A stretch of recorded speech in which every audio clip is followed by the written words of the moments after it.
So he said slavery was a choice. Harriet Tubman said that she could have freed 1,000 more slaves, thousands of more slaves, if the slaves did realize that they were in slavery. It's the same thing right now with the Democrat Party. A lot of black people don't realize that they're in slavery. A lot of black people don't realize that they have been voting for the same plantation policies right now here today that they was getting 150 years ago in America. So they feel like, think about it this way. I wrote down a few notes. I said, think about it this way. Why would anybody want to be like anybody that's in the ghetto?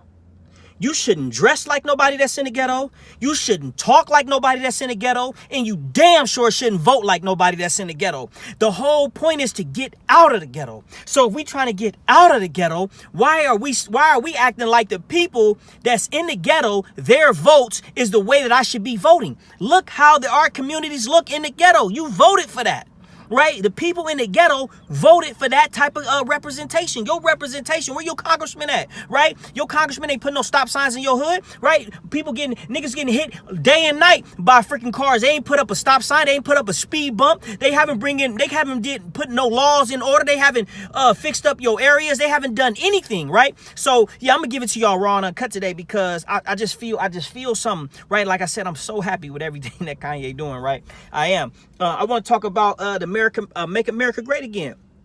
T.I. said in the song, and this is what most black people think. I need to do a whole video on this, to be honest. That most black people think when you say Make America Great Again, that's white supremacy. How in the hell is that white supremacy? Just by one slogan, it's white supremacy. Oh, well, because when you say again, when name a time in history of America, and this is what every black person say, name a time in the history where America was great for black people. And then I immediately go, oh, in the 60s, black people own more houses in the 60s, right? I'm about to preach in a minute, right? Black people, labor participation was higher in the 60s, right? More black people was in the military and in higher offices. Black people was in higher office. It was more black people in office as mayors, as governors, as judges, as congressmen. And man, y'all don't hear what I'm saying. In the 60s than there is right now. We own more houses. We own more businesses. Our labor participation was higher in the 60s. So if I say Make America Great Again to the 60s, how is that racist when I'm saying that our families was more together? We had oh God, you know how now if you get with a black dude, 80% of black families